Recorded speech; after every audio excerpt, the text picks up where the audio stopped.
नमस्कार दोस्तों, बहुत बहुत स्वागत है आप सभी का शुभम क्लासेस में। दोस्तों, हम लोग इनऑर्गेनिक केमिस्ट्री का पहला चैप्टर स्टार्ट किए थे जिसका नाम है पी ब्लॉक के तत्व यानी कि पी ब्लॉक एलिमेंट। वहाँ पर हम लोगों ने 15वें वर्ग के तत्वों का अध्ययन करना शुरू किया था। तो वहाँ पर 15वें वर्ग के जितने भी तत्व हैं उनको हमने एक शॉर्ट ट्रिक के माध्यम से नपस्सब्बी के माध्यम से हम लोगों ने उसको पढ़ लिया था, जिसमें 5 महत्वपूर्ण तत्व पाए जाते हैं। जिसमें कौन कौन सा आपका nitrogen, phosphorus, arsenic, antimony, bismuth. ठीक है, तो नाइट्रोजन का आपका एटॉमिक नंबर आपको पता है 7 है, फास्फोरस 15 है, इसके अलावा आर्सेनिक 33 है।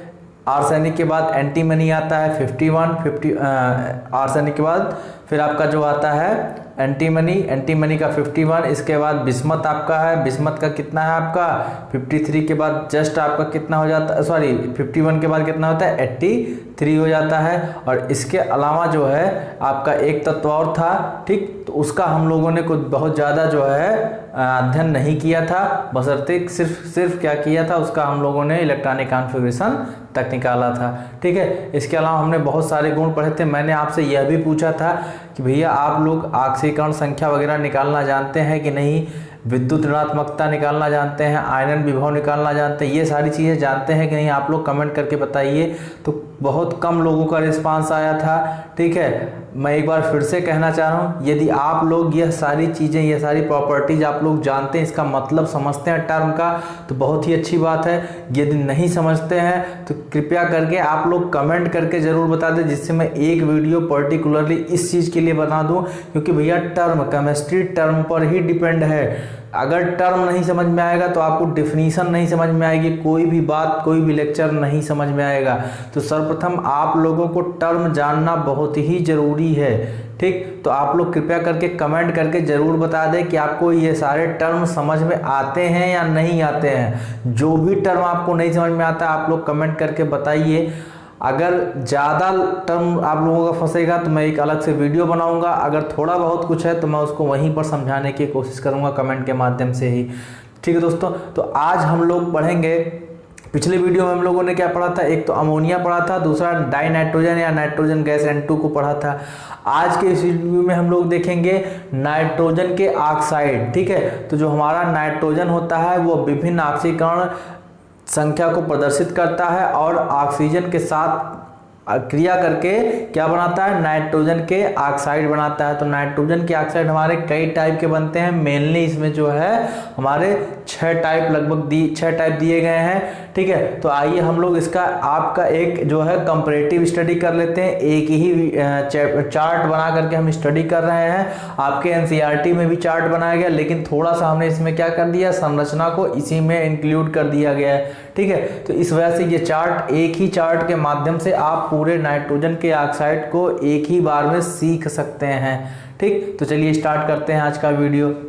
देखिए भैया, एक हमने पहला कॉलम लिया है ऑक्साइड का नाम, तो नाइट्रोजन के किसके ऑक्साइड का, नाइट्रोजन के ऑक्साइड का नाम।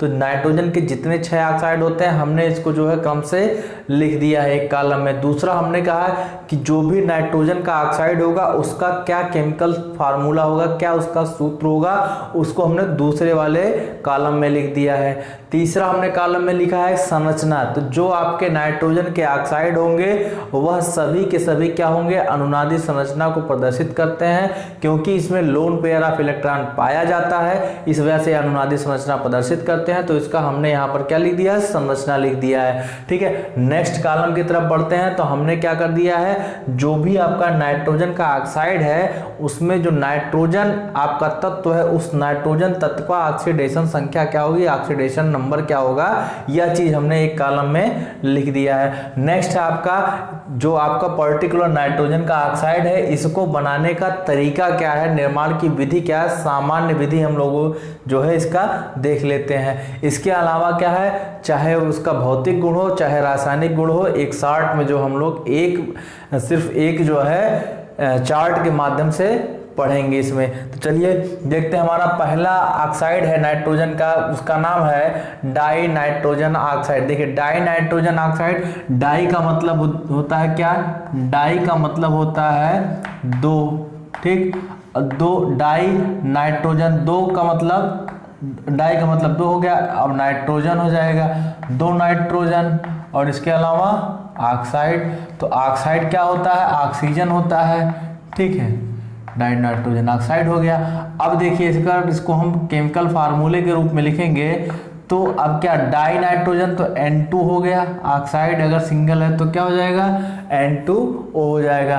तो डाई नाइट्रोजन ऑक्साइड का जो सूत्र क्या हो गया N2O हो गया। क्या हो गया भैया N2O हो गया, किसका, डाई नाइट्रोजन ऑक्साइड का। इसे हम लोग बोलते हैं नाइट्रोजन फर्स्ट ऑक्साइड। क्या बोलते हैं, नाइट्रोजन फर्स्ट ऑक्साइड भी बोलते हैं। क्यों बोलते हैं इसको नाइट्रोजन फर्स्ट ऑक्साइड, क्योंकि भैया यहाँ पर नाइट्रोजन की ऑक्सीकरण संख्या +1 होती है। कैसे निकालेंगे आइए देख लेते हैं। यहाँ पर एक मैं आपको बता दे रहा हूँ, मैंने आपसे पहले भी कहा अगर आपको ऑक्सीकरण संख्या निकालना नहीं आता तो आप कमेंट करिएगा, मैं ज़रूर बताऊंगा।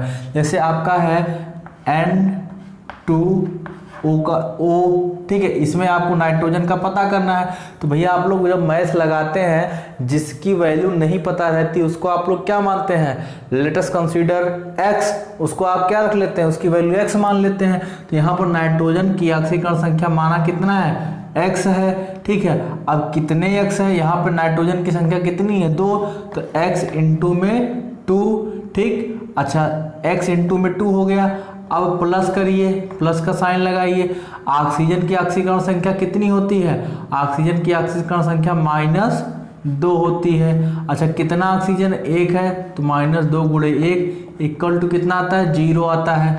अब 2x हो गया प्लस, अब ये प्लस हो गया। अब देखिए 2 × 1 -2 × 1 तो ये हो गया प्लस माइनस माइनस हो जाएगा, तो यहाँ आएगा क्या -2, 2x इक्वल टू -2, ठीक। अब इधर जाएगा तो क्या हो जाएगा 2x इक्वल टू -2, तो हो गया क्या 2x इक्वल टू +2। अब देखिए अगर ये अपोजिट साइड में जाएगा तो +2 हो जाएगा, तो x की वैल्यू कितनी आ जाएगी, x इक्वल टू 2/2, तो कट जाएगा तो कितनी आ जाएगी 1, ठीक है। तो इस तरीके से हम लोग जो है अगर x की वैल्यू 1 है तो इसका मतलब नाइट्रोजन का ऑक्सीकरण संख्या कितना हो गया 1, ठीक है। इसीलिए हम लोग इसको क्या बोलते हैं, इसीलिए बोलते हैं नाइट्रोजन फर्स्ट ऑक्साइड। क्या बोलते हैं, नाइट्रोजन फर्स्ट ऑक्साइड, ठीक है।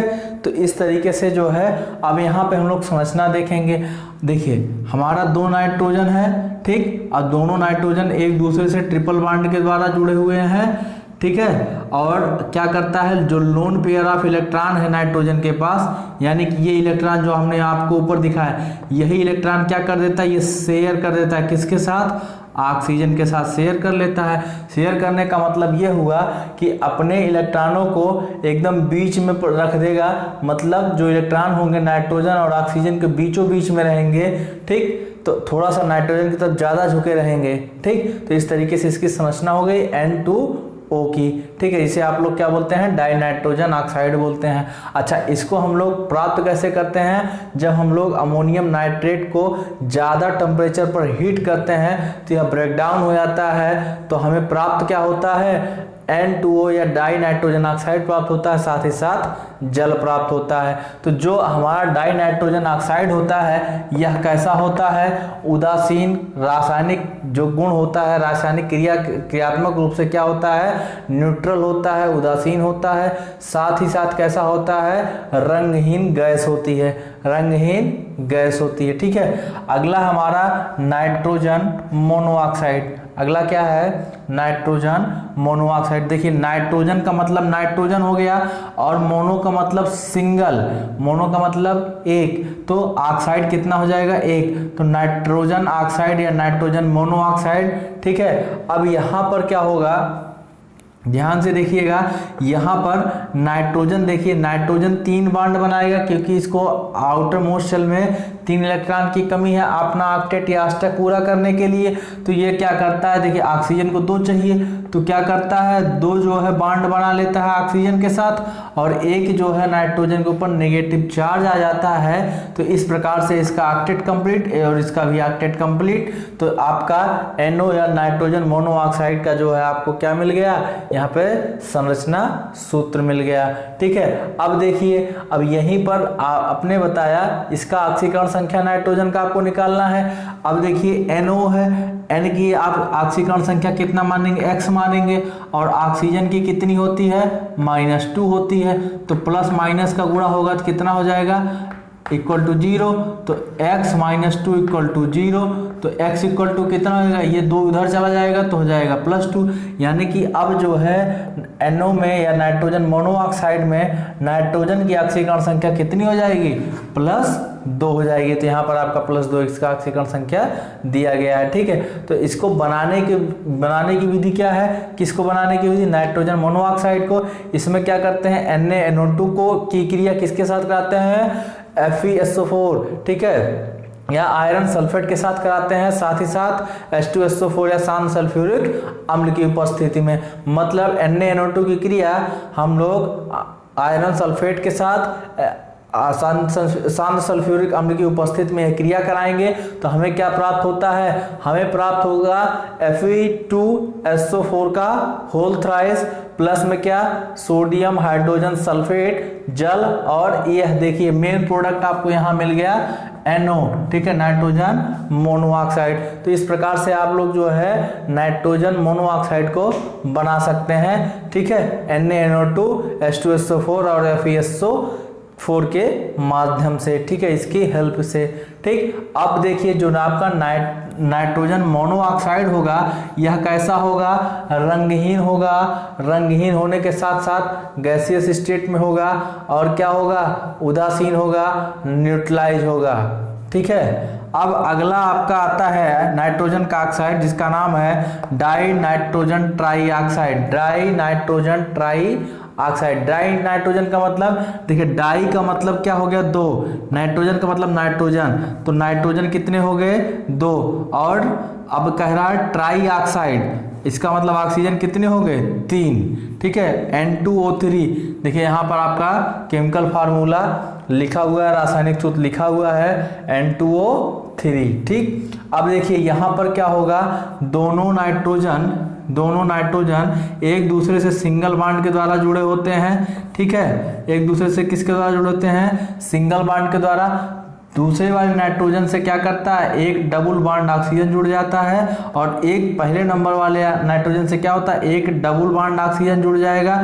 तो इस ऑक्सीजन का ऑक्टेट कंप्लीट, इस नाइट्रोजन का ऑक्टेट कंप्लीट 1 2 3 हो गया, इस ऑक्सीजन का कंप्लीट ऑक्टेट क्योंकि 1 2 हो गया। ठीक है, अब जो बचा हुआ ऑक्सीजन है इसको यह कोऑर्डिनेट बॉन्ड के द्वारा अपने इलेक्ट्रॉन, जो लोन पेयर ऑफ इलेक्ट्रॉन थे उसको यह नाइट्रोजन दे देता है, किसको, इस ऑक्सीजन को। तो 2 अगर इधर से भी मिल जाएंगे तो इस ऑक्सीजन का भी ऑक्टेट कंप्लीट, यानी कि इस दोनों ऑक्सीजन का ऑक्टेट कंप्लीट, नाइट्रोजन दोनों का ऑक्टेट कंप्लीट, और इस ऑक्सीजन का भी ऑक्टेट कंप्लीट हो गया। ठीक है, अब इसमें आप लोग देखेंगे कि N2O3 में क्या होगा, अगर ऑक्सीजन की ऑक्सीकरण संख्या -2 होती है तो 3 ऑक्सीजन है तो -6 हो गया, और 2x तो 2x इक्वल टू 6 हो गया, तो x इक्वल टू कितना आ जाएगा, +3 ऑक्सीकरण स्टेट आ जाएगा। ठीक है, तो यहाँ पर जो है nitrogen die nitrogen try oxide में नाइट्रोजन की ऑक्सीकरण संख्या कितनी होगी, +3 होगी। इसको बनाने की विधि क्या है, हम लोग नाइट्रोजन मोनोऑक्साइड की क्रिया डाई नाइट्रोजन टेट्रा ऑक्साइड के साथ कराते हैं तो हमें क्या प्राप्त होता है, यह जब 250 डिग्री केल्विन पर यह क्रिया कराई जाती है तो हमें डाई नाइट्रोजन ट्राई ऑक्साइड प्राप्त होता है। ठीक है, यह कैसा होता है, देखिए यह ठोस अवस्था में पाया जाता है, पहली चीज। दूसरा, रंगीन होता है। रंगीन का मतलब कैसा कलर होगा, कुछ विशेष प्रकार का कलर पाया जाएगा, तो कलर कैसा होगा, नीला होता है। कलर कैसा होता है, नीला होता है। अच्छा, प्रकृति कैसी होती है, एसिडिक प्रकृति होती है या अम्लीय प्रकृति का होता है। बात समझ में आई। तो इस प्रकार से आपका डाई नाइट्रोजन ट्राई ऑक्साइड हो गया। यह कैसा होता है, ठोस होता है। ठीक है, साथ ही साथ नीले रंग का होता है, और क्या होता है, इसकी प्रकृति कैसी होती है, अम्लीय होती है। ठीक है, और इसका ऑक्सीडेशन नंबर कितना होता है नाइट्रोजन का, N2O3 में +3 होता है। ठीक, अब हमारा अगला है नाइट्रोजन डाइऑक्साइड, नाइट्रोजन डाइऑक्साइड। देखिए नाइट्रोजन का मतलब सिंगल नाइट्रोजन और डाई का मतलब दो, ऑक्साइड का मतलब ऑक्सीजन। तो NO2 हमने लिख दिया क्या, NO2। NO2 का है नाइट्रोजन डाइऑक्साइड। तो यहाँ पर देखिए हमने क्या किया, इस तरीके से जो है डबल बॉन्ड नाइट्रोजन को जो है डबल बॉन्ड से ऑक्सीजन से जोड़ दिया और एक कोऑर्डिनेट मान के द्वारा इस ऑक्सीजन को जोड़ दिया। ठीक है, अब क्या देखेंगे, दो ऑक्सीजन है, इसका मतलब दोनों, एक ऑक्सीजन का -2 होता है ऑक्सीडेशन नंबर, तो दोनों ऑक्सीजन का कितना हो जाएगा, -4 हो जाएगा। तो n का x इक्वल टू +4, तो इसका मतलब क्या हो जाएगा, ऑक्सीडेशन नंबर कितना आ जाएगा, +4 आ जाएगा। ठीक है, इसको बनाने के हम लोग क्या करते हैं, लेड नाइट्रेट को बहुत ही हाई टेम्परेचर पर क्या करते हैं, हीट करते हैं। हाई टेम्परेचर का मतलब लगभग 400 डिग्री सेल्सियस अथवा 673 डिग्री केल्विन पर हीट करते हैं, तो हमें क्या मिलता है, नाइट्रोजन डाइऑक्साइड मिलता है। साथ ही साथ आपको लेड ऑक्साइड भी प्राप्त हो जाता है। तो इस प्रकार से हम लोग क्या प्राप्त कर लेते हैं, नाइट्रोजन डाइऑक्साइड को प्राप्त कर लेते हैं। ऑक्सीकरण संख्या कितनी होती है, +4 होती है। लेड नाइट्रेट को जो हम लोग क्या करते हैं, अत्यधिक टेम्परेचर यानी कि 400 डिग्री सेल्सियस अबाउट पर हीट करते हैं, तो हीट करने के फलस्वरूप नाइट्रोजन डाइऑक्साइड और लेड ऑक्साइड प्राप्त होता है। अच्छा, जो अब प्राप्त होगा आपको जो है नाइट्रोजन डाइऑक्साइड, ठीक है, यह कैसा होगा, एक तो यह ठोस होगा, ये कैसा होगा, गैसियस स्टेट में होगा। कैसा होगा, गैसियस स्टेट में होगा। दूसरी चीज कैसा होगा, रंगीन होगा। रंगीन का मतलब कलरफुल होगा। कौन सा कलर होगा, भूरे रंग का कलर होगा।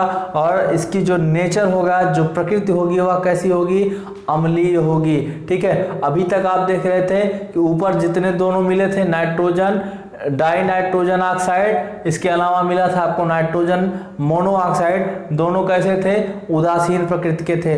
लेकिन इसका नेचर कैसा होता है, यह जो है अम्लीय प्रकृति का होता है। कौन, डाई नाइट्रोजन डाइऑक्साइड। ठीक है, अब अगला है आपका डाई नाइट्रोजन टेट्राऑक्साइड। यही जो डाई नाइट्रोजन टेट्राऑक्साइड है, यह नाइट्रोजन डाइऑक्साइड को जब हम लोग 2 से मल्टीप्लाई कर देते हैं, मतलब इसका दोगुना कर देते हैं, तो वही जो प्राप्त होता है वही होता है डाई नाइट्रोजन टेट्राऑक्साइड। ठीक है, तो यहाँ पर क्या होता है, नाइट्रोजन के बीच में सिंगल बॉन्ड होता है और एक नाइट्रोजन से दो ऑक्सीजन जुड़े होते हैं, जिसमें एक ऑक्सीजन डबल बॉन्ड के माध्यम से, ठीक है, और दूसरा ऑक्सीजन क्या होता है, कोऑर्डिनेट बॉन्ड के माध्यम से जो है जुड़ा हुआ होता है। इसमें भी क्या होता है, देखिए 4 है अगर ऑक्सीजन, तो इसका मतलब -8 हो गया। और N2 तो 2x का वैल्यू कितनी हो गई, 8 हो गई, तो x की वैल्यू कितनी हो जाएगी, 4। इसका मतलब नाइट्रोजन डाई नाइट्रोजन टेट्राऑक्साइड में जो नाइट्रोजन का ऑक्सीडेशन स्टेट होगा वो कितना होगा, +4 का होगा। कितना होगा, +4 का होगा। और इसको प्राप्त करने के लिए क्या करते हैं, हम नाइट्रोजन डाइऑक्साइड को जो है अत्यधिक मात्रा में, एक्सेस मात्रा में लेते हैं और इसकी क्रिया कराते हैं ठंडे टेम्परेचर पर। ठीक है, कोल्ड टेम्परेचर पर इसकी क्रिया कराएंगे तो हमें डाई नाइट्रोजन टेट्राऑक्साइड की प्राप्ति होती है। तो जो डाई नाइट्रोजन टेट्राऑक्साइड मिलता है यह कैसा होता है, अम्लीय होता है। और अम्लीय के अलावा क्या होता है, रंगहीन होता है। अम्लीय के अलावा प्रकृति कैसी होती है, अम्लीय, रंगहीन, तथा इनकी अवस्था कैसी होती है, यह द्रव अवस्था में भी पाए जाते हैं और ठोस अवस्था में भी पाए जाते हैं। कौन, डाई नाइट्रोजन टेट्राऑक्साइड। ठीक है, अगला आपका डाई नाइट्रोजन पेंटाऑक्साइड। क्या है, die nitrogen pentoxide. Die nitrogen का मतलब N2, पेंटाऑक्साइड का मतलब O5, N2O5। ठीक है, अब यहाँ पर देखिए दोनों नाइट्रोजन के बीच में एक ऑक्सीजन पाया जाएगा और दोनों जो ऑक्सीजन होगा वह दोनों नाइट्रोजन से सिंगल बॉन्ड के माध्यम से जुड़ेगा। और जैसे इस नाइट्रोजन से दो ऑक्सीजन जुड़ रहे थे, उसी प्रकार से दोनों नाइट्रोजन से कितने जुड़ेंगे, दो ऑक्सीजन जुड़ेंगे और दोनों में से एक पर क्या होगा, डबल बॉन्ड होगा। दूसरे वाले ऑक्सीजन पे क्या होगा, वह कोऑर्डिनेट बॉन्ड के माध्यम से जुड़ा रहेगा। अच्छा, आप लोग देखें अगर 5 ऑक्सीजन है तो एक ऑक्सीजन का -2 होता है, तो 5 ऑक्सीजन का कितना हो जाएगा, -10 हो जाएगा। तो 2x इक्वल टू कितना हो जाएगा, 10। तो x की वैल्यू कितनी आ जाएगी, 5। यानी कि जो है नाइट्रोजन का ऑक्सीडेशन नंबर होगा कितना होगा, 5 होगा। और इसको हम लोग बनाने के लिए क्या करते हैं, नाइट्रिक अम्ल की क्रिया P4H10 के साथ कराते हैं, ठीक है। तो हमें क्या प्राप्त होता है, HPO3 प्राप्त होता है, ठीक। और इसके अलावा क्या मिलता है, डाई नाइट्रोजन पेंटाऑक्साइड प्राप्त हो जाता है। ये देखिए डाई नाइट्रोजन पेंटाऑक्साइड।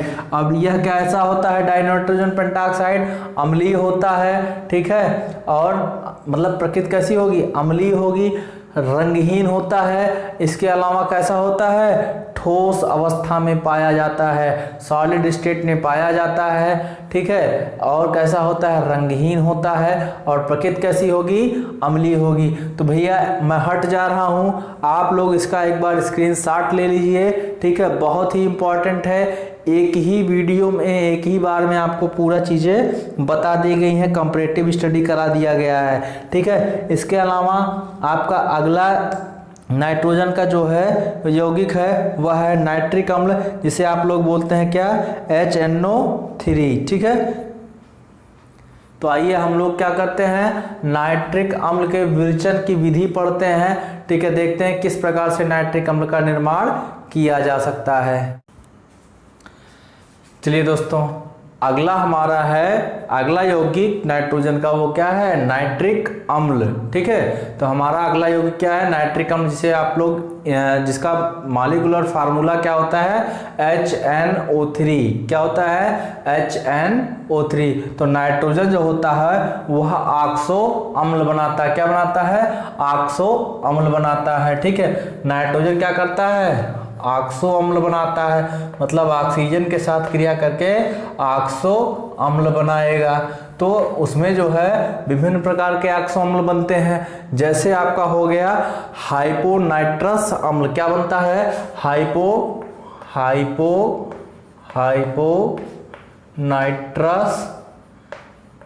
हाइपोनाइट्रस अम्ल, ठीक है। इसका जो मॉलिक्यूलर फार्मूला होता है H2N2O2। क्या होता है, H2N2O2 होता है, ठीक है। इसके अलावा क्या बनता है, नाइट्रस अम्ल, जिसे HNO2 बोला जाता है। दूसरा क्या होता है, नाइट्रस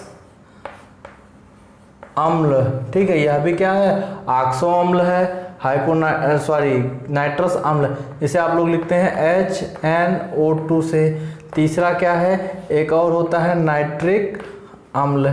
क्या होता है, नाइट्रिक अम्ल। नाइट्रिक अम्ल को क्या मॉलिक्यूलर फार्मूला क्या होता है, HNO3, ठीक है। तो नाइट्रिक अम्ल जो होता है यही सबसे इंपॉर्टेंट ऑक्सो अम्ल होता है। नाइट्रोजन का सबसे इंपॉर्टेंट ऑक्सो अम्ल कौन सा होता है, यही नाइट्रिक अम्ल होता है, HNO3, ठीक है। इसके अलावा बनते कौन कौन से हैं, हाइपोनाइट्रस अम्ल, जिसे H2N2O2 कहते हैं, ठीक है। इसके अलावा नाइट्रस अम्ल HNO2 बोलते हैं, और क्या है, नाइट्रिक अम्ल HNO3 बोला जाता है, ठीक है। तो आइए हम लोग नाइट्रिक अम्ल का पढ़ लेते हैं। नाइट्रिक अम्ल के कुछ जो है, देखिए हम लोग क्या करते हैं, कांच के रिटार्ट में कंसंट्रेट H2SO4 की क्रिया सोडियम नाइट्रिक अम्ल के साथ करा करके, NaNO3 के साथ करके, या के पोटेशियम नाइट्रेट के साथ करके, चाहे सोडियम नाइट्रेट के साथ करें या जो है पोटेशियम नाइट्रेट के साथ क्रिया कराएं, किसकी, कंसंट्रेट H2SO4 की क्रिया कराएंगे, तो हमें क्या मिल जाता है, नाइट्रिक अम्ल की प्राप्ति हो जाती है।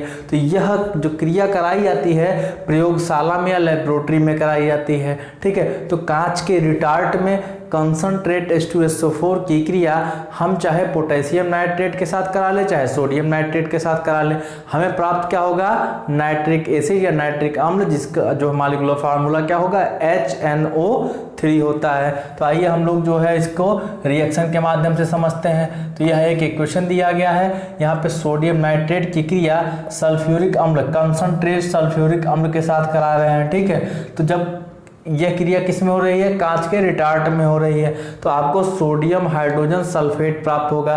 क्या प्राप्त होगा, सोडियम हाइड्रोजन सल्फेट। और मेन प्रोडक्ट आपका लेकिन क्या होगा, आपको मेन मतलब है नाइट्रिक अम्ल से, ठीक है, HNO3 से। तो आपको HNO3 की प्राप्ति होती है, लेकिन अल्प मात्रा में मिलता है। कैसा मिलता है, अल्प मात्रा में, थोड़ी मात्रा में मिलता है। तो कहाँ क्यों थोड़ी मात्रा में मिलता है? क्योंकि लेबोरेटरी मेथड है। लेबोरेटरी मेथड में हम ढेर सारा नहीं पैदा कर सकते हैं, ढेर सारी चीज़ें नहीं निर्मित कर सकते हैं भाई, बहुत लिमिटेड मात्रा में बनाया जा सकता है लेबोरेटरी में, ठीक है। तो इस वजह से जो है इसको क्या किया है, लेबोरेटरी मेथड बोल दिया गया। लेबोरेटरी मेथड में क्या होता है, कांच के रिटार्ट में सोडियम नाइट्रेट की क्रिया हम लोग चाहे पोटेशियम नाइट्रेट की क्रिया कंसंट्रेट H2SO4 के साथ कराते हैं तो हमें क्या मिलता है, नाइट्रिक अम्ल की प्राप्ति होती है, ठीक है। लेकिन कमर्शियल प्रोडक्शन करने के लिए हम लोग क्या करते हैं, जो ओस्टवाल का प्रक्रम है उसका अनुपालन करते हैं, ठीक है। ओस्टवाल प्रक्रम के अनुसार हम लोग जो है औद्योगिक निर्माण करते हैं, ठीक है। तो इसमें क्या होता है, अमोनिया की क्रिया वायुमंडलीय ऑक्सीजन के साथ कराने पर हमें क्या मिलता है, नाइट्रिक अम्ल की प्राप्ति होती है। तो जब हम लोग सर्वप्रथम क्या करते हैं, अमोनिया की क्रिया ऑक्सीजन के साथ कराते हैं, वायुमंडलीय वायु के साथ कराते हैं, ठीक है, मतलब हवा के साथ कराते हैं, एयर के साथ कराते हैं। तो यह जो है क्रिया किसकी, उत्प्रेरक की उपस्थिति में 500 डिग्री केल्विन और 9 बार प्रेशर पर होता है, 9 बार, ठीक है। ये 9 बार जो लिखा गया ये प्रेशर है, ठीक है। 500 डिग्री केल्विन टेम्परेचर है। प्लेटिनम क्या है आपका यहाँ पर, उत्प्रेरक है, ठीक है। तो प्लेटिनम उत्प्रेरक की उपस्थिति में हम लोग एयर की क्रिया अमोनिया के साथ कराते हैं तो हमें नाइट्रिक अम्ल की प्राप्ति होती है। क्या मिलता है, नाइट्रिक अम्ल। तो जो प्राप्त नाइट्रिक अम्ल होता है इसकी क्रिया हम लोग फिर से ऑक्सीजन के साथ कराते हैं तो ऑक्सीजन की क्रिया, अगर इसके साथ नाइट्रिक अम्ल की क्रिया फिर से ऑक्सीजन के साथ कराएंगे तो हमें क्या मिलता है, नाइट्रोजन डाइऑक्साइड मिलता है। और नाइट्रोजन डाइऑक्साइड को जो हम लोग क्रिया जल में इसको घोलते हैं, नाइट्रोजन डाइऑक्साइड को हम लोग जल में घोलते हैं तो हमें प्राप्त होता है नाइट्रिक एसिड या नाइट्रिक अम्ल प्राप्त होता है। साथ ही साथ NO मिलता है, नाइट्रोजन मोनोऑक्साइड, ठीक है। तो जो हम लोगों को नाइट्रिक ऑक्साइड की क्रिया आपके ऑक्सीजन के साथ या हवा के साथ कराने पर जो नाइट्रोजन डाइऑक्साइड प्राप्त हुआ था, फिर उस नाइट्रोजन डाइऑक्साइड की क्रिया हम लोग जल से कराते हैं या उसको क्या करते हैं, नाइट्रोजन डाइऑक्साइड को जल में घोलते हैं तो हमें क्या मिलता है, नाइट्रिक अम्ल मिल जाता है, ठीक है। और इसके अलावा नाइट्रोजन मोनोऑक्साइड की प्राप्ति होती है। तो यह आपका हो गया लेबोरेटरी मेथड ओस्टवाल प्रक्रम के द्वारा। ओस्टवाल प्रक्रम में क्या है कि जो आप लोग अमोनिया की क्रिया हवा के माध्यम से या जो है आपके एयर के साथ कराते हैं, 500 डिग्री केल्विन, 9 बार प्रेशर और किसी उत्प्रेरक की उपस्थिति में, तो आपको क्या प्राप्त हो जाता है अंततः, फाइनली इसमें हमें प्राप्त हो जाएगा नाइट्रिक अम्ल, ठीक। आइए हम लोग नाइट्रिक अम्ल के कुछ रासायनिक जो है कुछ भौतिक गुण या जो है रासायनिक गुणों के बारे में पढ़ लेते हैं।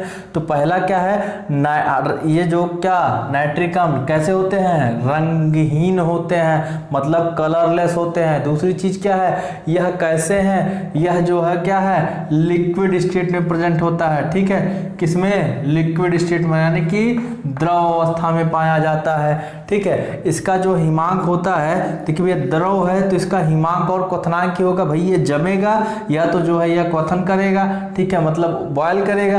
तो इसका हिमांक 231 डिग्री केल्विन होता है और क्वथनांक कितना होता है, 355 डिग्री केल्विन होता है। क्यों, क्योंकि यह क्या है, द्रव है, ठीक है। जल में घुलकर प्रबल ऑक्सीकारक प्रबल अम्ल की तरीके से कार्य करता है। क्या, जो आपका HNO3 होता है, यह नाइट्रिक अम्ल क्या करता है, जल के साथ जब क्रिया करेगा तो घुल जाएगा, किसमें घुल जाएगा, एक तो आपका हाइड्रोनियम आयन बना लेगा, क्या बना लेगा, हाइड्रोनियम आयन बना लेगा, ठीक है। तो इसीलिए बताया जा रहा है कि जल में घुलकर प्रबल अम्ल की तरीके से कार्य करता है। तो जल में घुलकर प्रबल अम्ल के तरीके से कार्य करता है। तो यहाँ पर हाइड्रोनियम आयन मिल गया और क्या, NO3 आयन मिल जाएगा, ठीक है। इस तरीके से जो है यह जल में घुल जाता है।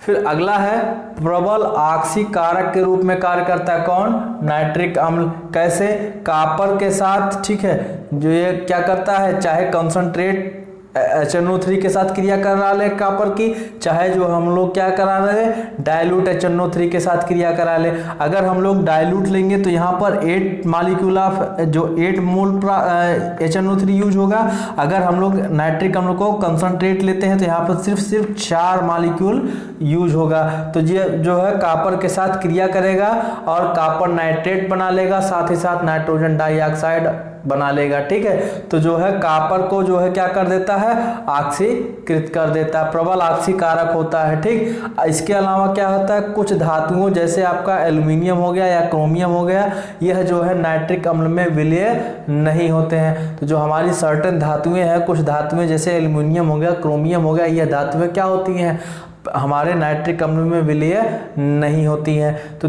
ठीक है, तो उम्मीद करते हैं यह जो है गुण आपको सब समझ में आ गया होगा।